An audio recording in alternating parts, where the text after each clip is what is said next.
Welcome to Dig a Hill, where the point is pointless and the arguments have no value. It's a rant, and my side is truly undetermined. This is a subject to be undecided. We spin a wheel to dig a hill, and so alrighty, let's go ahead and spin her and see what we're pointlessly fighting today, shall we? Let's spin. Give me a win. What are we fighting today? Rocks. Alrighty, let's get on my hill, which is made of dirt, mind you. So the subject is rocks. All right, I have a problem with this. Okay, minerals are rocks. All right, minerals are just giant rocks that are buried in the world. All right, and we have so many minerals that we just can't access. We just do a small segment of our world is just of how far we can dig down, because we have like how we just do the top crust of our world when we dig for stuff, right? All right, and there are so many minerals that are just buried underneath solid rock. Just imagine all the gold, all the rare materials that are on our world that we just can't obtain because they're such dense materials. And when the world was in a magma state, basically, all these minerals just sunk down closer towards the center of our planet, right? All right. So, only reason we have so many minerals supposedly on the top of our world is because a giant rock blasted into the side of our planet and then made the moon. That is if you believe in that theory, anyway. And then dug up all these minerals and then surfaced them, basically. So the only reason we have surface minerals for the most part is because of things directly pushing them to the surface. Then these rocks get in the way. And they have all sorts of shiny rocks. There's like, you got blue rocks, little red rocks, you got purple rocks, you got little glazed black rocks. I mean, those are shiny. I like the glazed black rocks. Shiny. But the point is that why is there so many? There's so much. You'd think there'd be something valuable. But no, there's nothing behind it. My problem is with the rocks. Like, why are rocks so hard to break? I mean, what's going on in there? It's like, if they're so hard to break, why don't we make stuff out of these rocks? I was like, oh, you can say, it was like, well, we do. We make concrete and bricks. It's like, no, those are processed from loose rocks, not the big rocks. The ancients made stuff out of big rocks that we still can't seem to figure out how to transport, but yet somehow the ancient people managed to transport these, like, 15-ton to like 100-some-ton rocks all by themselves. But yeah, we can't seem to manage to transport like a freaking 17-ton rock without crushing everything that we own. It's like, oh my goodness, how did they do it? There's something going on behind these rocks type of thing. Rocks are burying everything, all the treasures down below. You think if I could just start digging, if I was able to penetrate these rocks that are getting in the way, that I'd be able to find the treasures down below? Treasures inside the rocks. It's like geodes. Geodes are basically like crystals surrounded in rock. It all comes down to rock. We live on a rock. We're flowing through space on a rock, and the rocks get in the way of the minerals, and those rocks hold the minerals at the same time, and the rocks sometimes hide the minerals inside the rocky formation. I have a problem with rocks. The rocks, they can be so lovely, but so many of them choose to be coarse and ugly. This is a choice. It's a choice by the stones of the world. All right? Some choose to be colorful, and these are lovely stones. Lovely stones. Sometimes they need to be a little bit polished up so they don't cut you. But these are lovely stones. And then you got these gray, dingy rocks that are so. But yet, if there are stones that are so much harder that we cut, then why is it these gray rocks that are basic supposedly so hard to break? The further down you dig, too, the warmer it gets. So, I mean, the rocks should be softer, right? Softer rocks, warmer rocks equals softer rocks. Why do we have such a hard time breaking rocks? Or is it that we lie to ourselves that these rocks are hard to break? Because if these rocks are supposedly so hard to break, then why are we able to break ones that are harder than that we claim to be harder with ease? I mean, I could accidentally drop one of these fancy harder rocks, and it just splits in two. But yet, for some reason, you have a hard time splitting these simple gray rocks. I'm suspicious of this. Someone's trying to hide something. The simulation can only go down so deep before it's. Hold on, I got a new thing to add to the wheel. I'm going to add simulation to this list here. Okay. But the point is that maybe the simulation that we're living in is deciding that these rocks are actually too hard, and so it's actually the borders of the simulation, because the simulation can go up, down, left, and right, creating the 3D space of simulation. But it only can calculate so far because it doesn't know the physical parameters. It has got set parameters of physics. But if we go beyond the parameters of physics, it starts to break down, which is why we can't do these rocks. Which is why these gray rocks seem to be so hard to break through, so we can't dig down deeper, is because the very fact that these rocks are not complying to the physics because the simulation is limiting us. And so, in conclusion, lads, gray rocks are suspicious. That is my stand. The gray rocks are not as gray as we think they are. These gray rocks are a simulation of within the simulation. They lie to us. They hide the rocks. They hide the truth inside the rocks. I mean, how hard could it be just to dig? We do it all the time. See, look if I dig a hill. See this hole? I've dug a hill here. I've dug a hill. See, how hard could it be to dig down through rocks? Someone's not telling us the truth about these rocks. I maybe shouldn't have done rocks. Was rocks a good subject on Dig a Hill? This is one of these things where I don't plan the speech out. It's just I'm going to roll it, and then I'm going to make the speech afterwards, and then we'll figure it out from there. But rocks. No, that is a very good question that I posed to myself there, though. Why is it that rocks supposedly are so hard to get through, and we have so much more complex rocks that we can cut through? Just like a quarry. There you go. Just make it like a giant quarry. And then you reinforce it with metal grates or whatever those things are called, the rebar bars and the cross section fence like style thing. Then plus it's stone. It's self-supporting. Why would it collapse in the first place? I've played Minecraft. This stuff doesn't just fall on you. It doesn't happen. Suspicious. Yes. I'm guessing we could dig down a lot further than we estimated. I get that it gets warmer as we go down. Like after like a couple miles, it'll probably get warmer. But oh my goodness. Oh no. The temperature. It's warm. It's unpleasant. Do you have any idea how hot it gets up here? It gets like, what was it, like a record of 120 at one point? Oh my god, it also gets a record of -50 too. It's ridiculous. Cross winds states are ridiculous. But anyway, point is, like, oh no, it's a little warm. It's reached 80 degrees. It's too hot to dig. It's like nonsense. That's comfort temperature right there.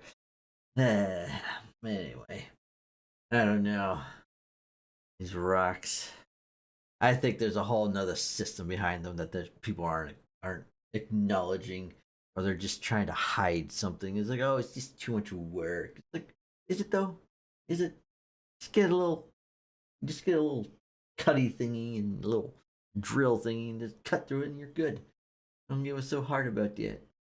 I mean, it should be. It's not all just solid rock, right? There's got to be layers of softness, like the dirt hill that I got here.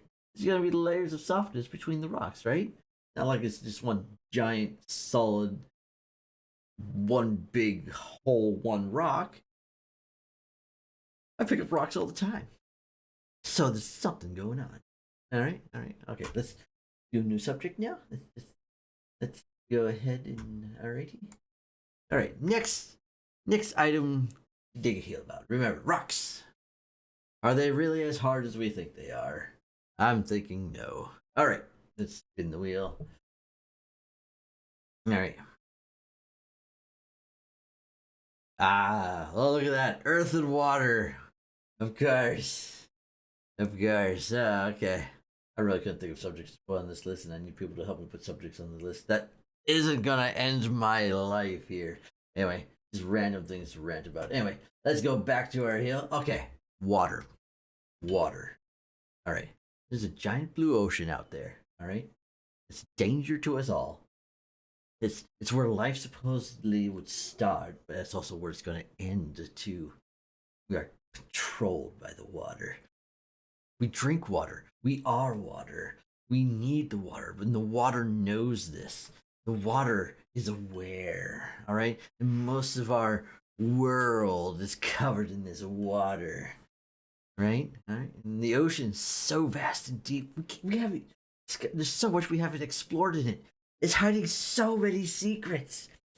I think it's aware. All right? Water is what we use to transfer nutrients.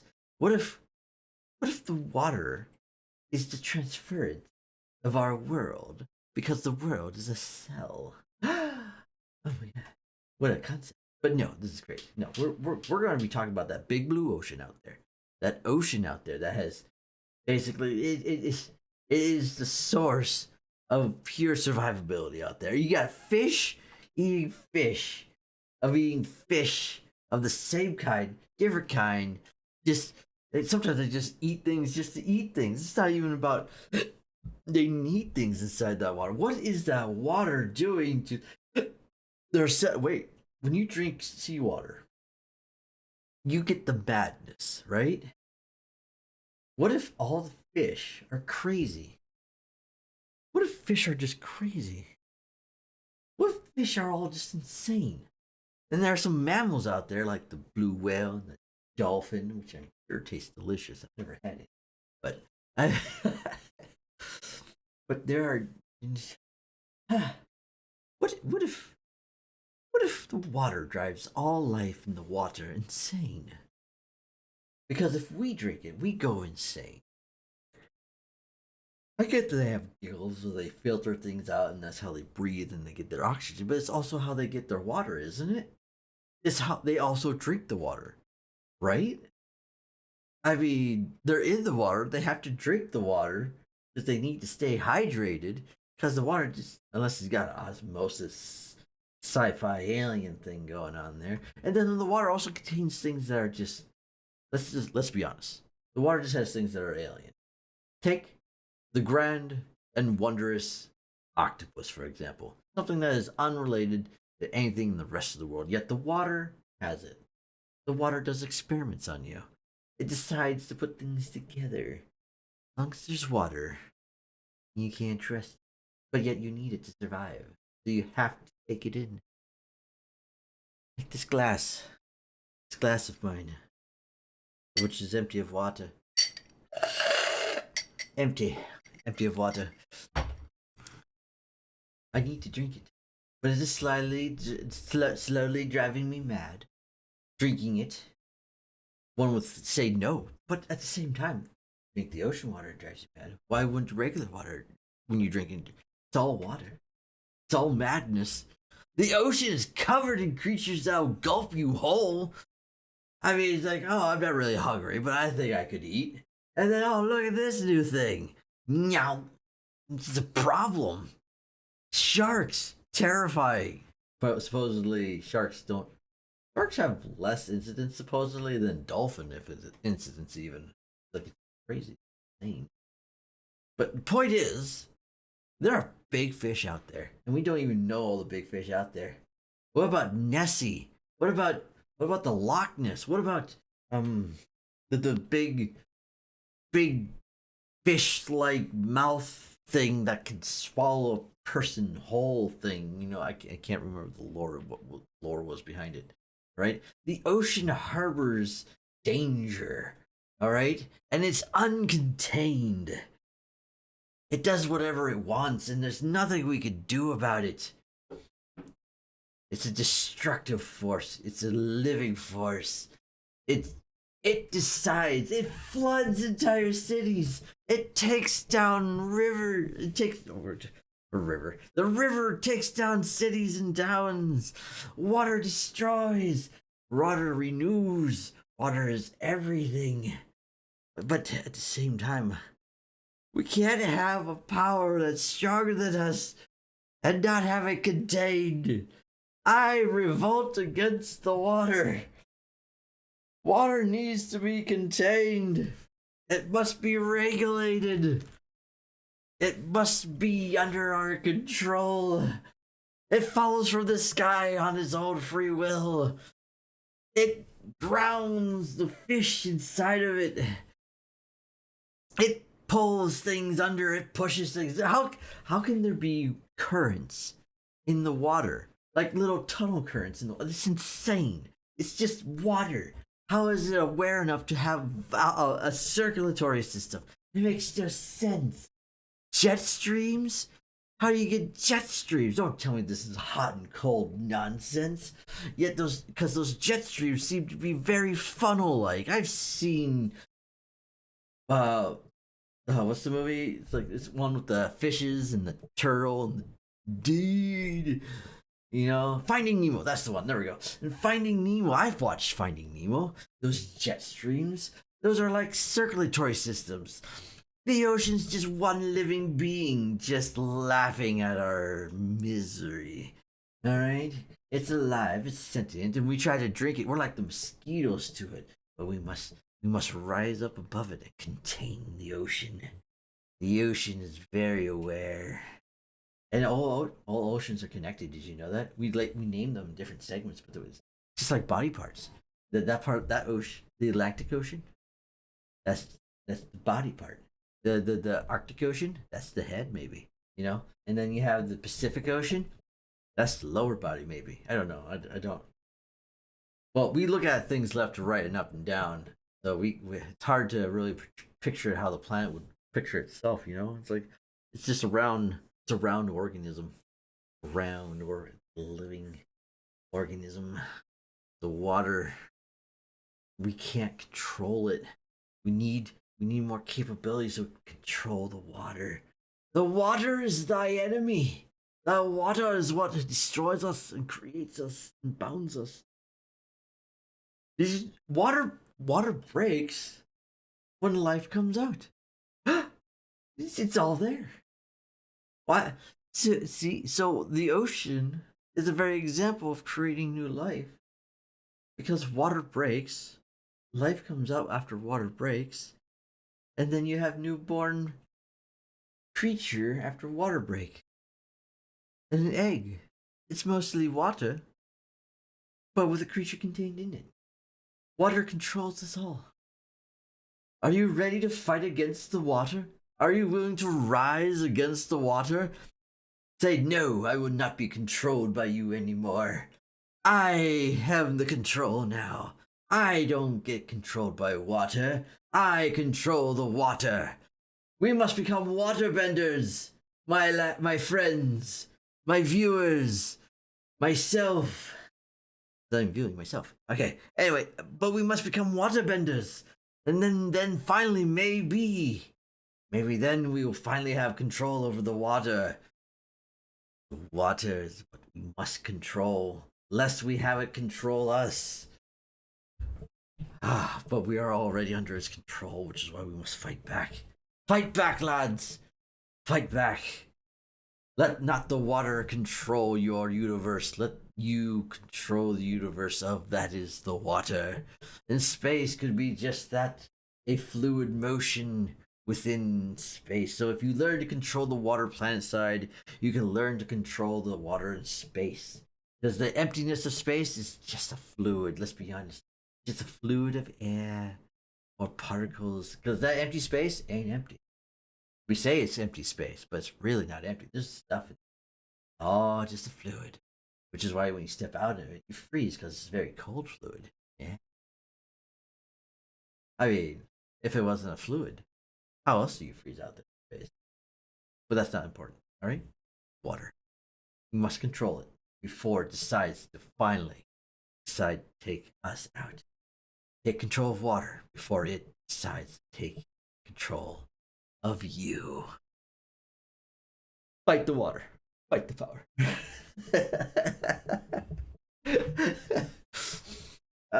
This is so stupid.